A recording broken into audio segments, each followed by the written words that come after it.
শুরুতে একটা কথা বলে নেই, ভিডিওটি শেষ পর্যন্ত দেখুন। এই ভিডিওর মাধ্যমে আমরা বাংলা ব্যাকরণের ধ্বনিতত্ত্বের ইতি টানব আর সাথে সাথে কিছু গুরুত্বপূর্ণ যুক্তবর্ণ শেখার চেষ্টা করব। ভিডিওটি দেখে যদি আপনার মনে হয় যে ধ্বনিতত্ত্ব নিয়ে কিছুটা ধারণা পেয়েছেন, তবে লাইক বাটনটি প্রেস করতে ভুলবেন না। আর যারা এই ভিডিওতে নতুন, তাদের রিকোয়েস্ট করব ধ্বনিতত্ত্ব নিয়ে পূর্বের পার্ট 1 ও পার্ট 2 দেখে আসুন। আমরা এই চ্যানেলে ধারাবাহিকতা বজায় রাখার চেষ্টা করে আসছি এবং সেই ধারাবাহিকতা সামনের দিনগুলোতে অব্যাহত থাকবে। ধ্বনিতত্ত্বের আজকের আলোচনায় আমরা শিখব অঘোষ, ঘোষ, অল্প প্রাণ এবং মহাপ্রাণ ধ্বনি এবং সাথে সাথে আমরা যুক্ত বর্ণের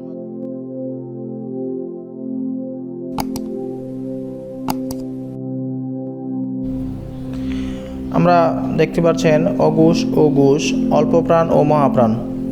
অঘোষ ধ্বনিটা আমরা সংক্ষেপে যদি শিখি তাহলে দেখব স্বরতন্ত্রী অনুরণিত হয় না, অর্থাৎ যে ধ্বনি উচ্চারণের সময় স্বরতন্ত্রী অনুরণিত হয় না তাই অঘোষ ধ্বনি। যেমন আমরা যদি উচ্চারণ করি ক, খ, চ, ছ, তাহলে লক্ষ্য করেন আমাদের যে স্বরতন্ত্রীটা রয়েছে সেই স্বরতন্ত্রীটা অনুরণিত বা কম্পিত হয় না। আবার আমরা যদি ঘোষ ধ্বনি দেখি তাহলে ঠিক অপোজিট অংশ, অর্থাৎ অঘোষ ধ্বনির বিপরীত যা তাই ঘোষ ধ্বনি, অর্থাৎ সেই ক্ষেত্রে হবে যে ধ্বনির উচ্চারণের সময় স্বরতন্ত্রী অনুরণিত হয় তাই ঘোষ ধ্বনি, যেমন গ, গ, জ, জ ইত্যাদি। আর অল্প প্রাণ যখন আমরা শিখব তখন দেখব যে উচ্চারণের সময় বাতাসের চাপ কম থাকে, অর্থাৎ যে ধ্বনি উচ্চারণের সময় বাতাসের চাপে স্বল্পতা থাকে তাই অল্প প্রাণ ধ্বনি। অল্প প্রাণকে আমরা যদি সহজে শিখতে চাই বা সংক্ষেপে শিখতে চাই তাহলে আমরা এভাবে লিখতে পারি, অল্প মানে হচ্ছে কম এবং প্রাণ মানে হচ্ছে বাতাস। বাতাসকে যদি আমরা প্রাণের সাথে তুলনা করি তাহলে আমরা বুঝতে পারবো যে এখানে কম বাতাস, অর্থাৎ আমরা উচ্চারণের সময় আমাদের বাতাসটা কম থাকে, বাতাসের চাপটা কম থাকে, সেটাই অল্প প্রাণ। আর মহাপ্রাণ ঠিক অল্প প্রাণের বিপরীত, অর্থাৎ এই ধ্বনির উচ্চারণের সময় আমাদের বাতাসের চাপটা সবসময় বেশি থাকবে, তাই হবে মহাপ্রাণ ধ্বনি। আমরা চার্টের মাধ্যমে অল্প প্রাণ এবং মহাপ্রাণ এবং অঘোষ ও ঘোষ ধ্বনি সহজে শিখতে পারি। সেটা শেখার জন্য আমরা এই চার্টটা লক্ষ্য করি। এই চার্টের প্রথম অংশে আমরা রয়েছি ক, চ, ট, ত, প, অর্থাৎ আমরা যদি ব্যঞ্জন বর্ণগুলো আমরা এভাবে শিখি ক, খ, গ, ঘ, উম, চ, ছ, বর্গা, জ, ঝ, নিয় এভাবে, তাহলে প্রথম অংশে আমরা যদি প্রথম কলামটাকে দেই 1, দ্বিতীয় কলামটাকে দিই 2, তৃতীয় কলামটাকে দিই 3, চতুর্থ 4 এবং 5। এখানে একটি বিষয় খেয়াল করুন, 5 নম্বরে আমাদের যে অংশটুকু রয়েছে সবটুকুই হলো আমাদের নাসিক্য বর্ণ। আমরা পূর্বে শিখেছি নাসিক্য বর্ণ কি, নাক দিয়ে উচ্চারণ করতে হয় উম, নিয়, মূর্ধন্য, দন্তান্ন, ম, অর্থাৎ আমাদের নাকের সাহায্যে এই ধ্বনিগুলো উচ্চারণ করতে হয়, সেই জন্য এগুলো নাসিক্য বর্ণ। আবার 1 এবং 2 শেখার জন্য আমরা যে জিনিসটা লক্ষ্য করব যে আমরা পূর্বে বলেছিলাম যে অঘোষ ধ্বনি স্বরতন্ত্রী অনুরণিত হয় না, অর্থাৎ দেখেন ক, খ, চ, ছ, ট, ঠ, ত, থ, প, ফ এগুলা কিন্তু আমাদের স্বরতন্ত্রী অনুরণিত হয় না, তাই এই জিনিসগুলো আমরা অঘোষ ধ্বনি, অর্থাৎ 1 এবং 2কে আমরা অঘোষ বলতে পারি, অঘোষ।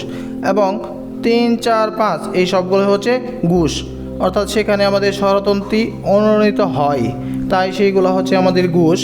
আবার বিজোড় সংখ্যা যেগুলা, যেমন আমরা যদি বিজোড় সংখ্যা দেখি যেন 1, 3, 1 এবং 3 এই দুইটা হবে আমাদের অল্প প্রাণ, এবং জোড় সংখ্যা 2 এবং 4 সেটা হবে আমাদের মহাপ্রাণ। এখানে ব্যতিক্রম একটা জিনিস লক্ষ্য করেন, তা হলো তালব্য, মদিনাস্য, দন্তাস্য, এটা কিন্তু 1 নম্বর সিরিয়ালে, অর্থাৎ এটা আমাদের অঘোষ এবং অল্প প্রাণ। এবং হ কিন্তু আমাদের 4 নম্বর সিরিয়ালে, অর্থাৎ সেখানে আমরা বলবো সেটা মহাপ্রাণ এবং ঘোষ ধ্বনি।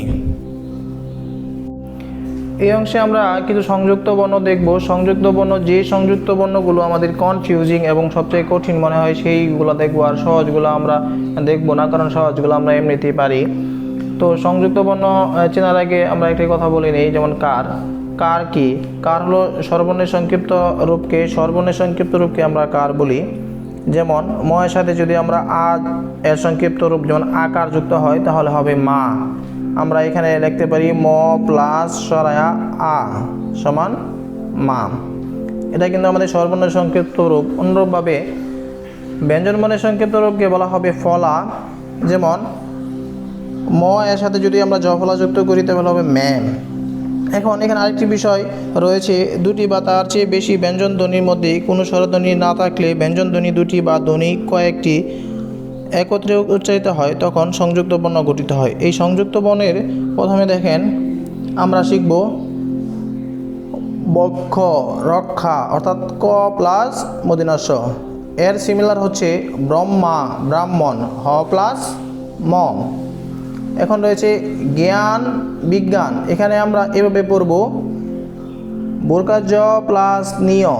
যেমন আমরা যদি বলি বিজ্ঞানের উচ্চারণ এভাবে করি বীজ গান, বোরকা জ প্লাস নিয়। এবং গঞ্জ, গঞ্জের সংযুক্ত বর্ণ হচ্ছে নিয় প্লাস বোরকা জ।